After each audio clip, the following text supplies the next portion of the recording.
ಎಲ್ಲರಿಗೂ ನಮಸ್ಕಾರ. ಬಿಗ್ ಬಾಸ್ನ ಈ ಒಂದು ಹೊಸ ವಿಡಿಯೋಕ್ಕೆ ಸ್ವಾಗತ. ಇವತ್ತಿನ ಪ್ರೋಮೋದಲ್ಲಿ ತೋರಿಸಿರುವ ಹಾಗೆ ಬಿಗ್ ಬಾಸ್ ಮನೆಯಲ್ಲಿ ನಾಮಿನೇಷನ್ ವಿಚಾರವಾಗಿ 4ನೇ ಟಾಸ್ಕ್ ನಡೆಯುತ್ತಿದೆ.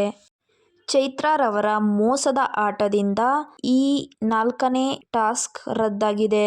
ಬಿಗ್ ಬಾಸ್ ಮನೆಯಲ್ಲಿ ಈ ವಾರ ಟಾಸ್ಕ್ ಅನ್ನು ಆಡಿ ಯಾವ ತಂಡ ಗೆದ್ದಿರುತ್ತೆ ಅವರು ಅಪೋಸಿಟ್ ತಂಡವನ್ನ ಯಾರನ್ನಾದರೂ ನಾಮಿನೇಟ್ ಮಾಡುವ ಹಕ್ಕನ್ನ ಪಡೆದಿದ್ದರು. ಇದರಲ್ಲಿ ಮೊದಲನೆಯ 3 ಟಾಸ್ಕ್ ಅನ್ನ ಕರುನಾಡ ಕಿಲಾಡಿಗಳ ತಂಡ ಗೆದ್ದಿರುತ್ತದೆ. 3 ಟಾಸ್ಕ್ ನಲ್ಲಿ ವಿನ್ ಆಗಿರುವಂತಹ ಕರುನಾಡ ಕಿಲಾಡಿಗಳ ತಂಡವು 3 ಜನರನ್ನ ನಾಮಿನೇಟ್ ಮಾಡಿದ್ದರು. ಅಂದರೆ ಮೋಕ್ಷಿತಾ, ರಜತ್ ಮತ್ತು ಐಶ್ವರ್ಯ ಸುಂದರ್ಗಿಯವರನ್ನ ನಾಮಿನೇಟ್ ಮಾಡಿದ್ದರು. ಪ್ರೋಮೋದಲ್ಲಿ ತೋರಿಸಿರುವ ಹಾಗೆ ಬಿಗ್ ಬಾಸ್ ಮನೆಯವರಿಗೆ 4ನೇ ಟಾಸ್ಕ್ ಅನ್ನ ನೀಡಿದ್ದಾರೆ. ಈ ಟಾಸ್ಕ್ ಯಾವ ರೀತಿ ಅಂದರೆ ಟಿವಿಯಲ್ಲಿ ತೋರಿಸಿರುವ ಚಿತ್ರವನ್ನ ನೆನಪಿಟ್ಟುಕೊಂಡು ಅಲ್ಲಿ ಕೊಟ್ಟಿರುವ ದಿಂಬುಗಳಲ್ಲಿ ಸರಿಯಾದ ಚಿತ್ರವನ್ನ ಗುರುತಿಸಿ ದಿಂಬನ್ನ ಹುಡುಕಿ ಅದನ್ನ ತೆಗೆದುಕೊಂಡು ಎದುರಾಳಿಯವರನ್ನ ಎದುರಿಸಿ ಆ ದಿಂಬನ್ನ ಅವರ ಟೀಮಿಗೆ ಕೊಡಬೇಕು. ಒಂದು ಗೆರೆಯನ್ನ ಹಾಕಿರ್ತಾರ, ಆ ಗೆರೆಯನ್ನ ದಾಟುವ ಹಾಗಿಲ್ಲ. ಈ ರೀತಿ ಮಾಡಿದರೆ ಆ ಟೀಮು 1 ಪಾಯಿಂಟ್ ಅನ್ನ ಗಳಿಸುತ್ತದೆ.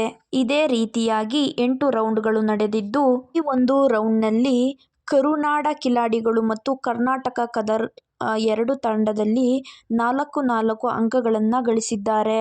ಆದರೆ ಈ ಟಾಸ್ಕ್ ಅನ್ನ ಉಸ್ತುವಾರಿ ನಡೆಸುತ್ತಿದ್ದ ಚೈತ್ರ ಕುಂದಾಪುರರವರು ಕರ್ನಾಟಕ ಕದರ್ ತಂಡಗಳಿಗೆ ಉಸ್ತುವಾರಿಯನ್ನ ಮಾಡ್ತಿರ್ತಾರೆ. ಆ ತಂಡಕ್ಕೆ ಆಗಾಗ ಫೌಲ್ಗಳನ್ನ ನೀಡುತ್ತಾ ಮೋಸದಿಂದ ಆಟವನ್ನ ಚೈತ್ರ ಕುಂದಾಪುರರವರು ಆಡುತ್ತಿದ್ದಾರೆ. ನಿನ್ನೆಯ ಆಟದಲ್ಲಿಯೂ ಸಹ ಇದೇ ರೀತಿಯಾಗಿ ಫೌಲ್ಗಳನ್ನ ನೀಡುವ ಮೂಲಕ ತಮ್ಮ ಟೀಮ್ ಗೆಲ್ಲುವಂತೆ ಚೈತ್ರರವರು ಮಾಡಿದ್ದಾರೆ. ಟಾಸ್ಕ್ ನಡೆಯುವ ಸಂದರ್ಭದಲ್ಲಿ ರಜತ್ರವರು ಮಾತನಾಡುತ್ತಿದ್ದಾರೆ ಅಂತ ಹೇಳ್ಕೊಂಡು 5 ಫೌಲ್ಗಳನ್ನ ನೀಡಿದ್ದಾರೆ. ಧನರಾಜ್ ರವರು ಆಟವಾಡುವಾಗ ಅವರಿಗೆ ಫೌಲ್ ನೀಡಿದ್ದಾರೆ. ಆದರೆ ಯಾವುದೇ ರೀತಿಯ ನಿಯಮ ಇರಲಿಲ್ಲ, ಯಾರ ಬೇಕಾದರೂ ಮಾತನಾಡಬಹುದಿತ್ತು. ಆದರೆ ಇದೇ ರೀತಿ 4ನೇ ಟಾಸ್ಕ್ ಅನ್ನು ಸಹ ಮೋಸದಿಂದ ಚೈತ್ರರವರು ಆಡುತ್ತಿದ್ದಾರೆ. ಇದೇ ಕಾರಣಕ್ಕೆ ಎಲ್ಲರ ನಡುವೆ ಜಗಳಗಳು ಸ್ಟಾರ್ಟ್ ಆಗುತ್ತದೆ. ಇದರಿಂದ ಬಿಗ್ ಬಾಸ್ ನವರು ಟಾಸ್ಕ್ ಅನ್ನೇ ರದ್ದು ಮಾಡುತ್ತಾರೆ. ಹೌದು, ಟಾಸ್ಕ್ ರದ್ದಾದ ಕಾರಣ ಈ ವಾರ ಇಡೀ ಮನೆಯು ಬಿಗ್ ಬಾಸ್ ರವರು ನಾಮಿನೇಟ್ ಮಾಡಿದ್ದಾರೆ. ಅಂದರೆ ಮನೆ ಹೋಗಲು ನಾಮಿನೇಟ್ ಆಗಿದ್ದಾರೆ.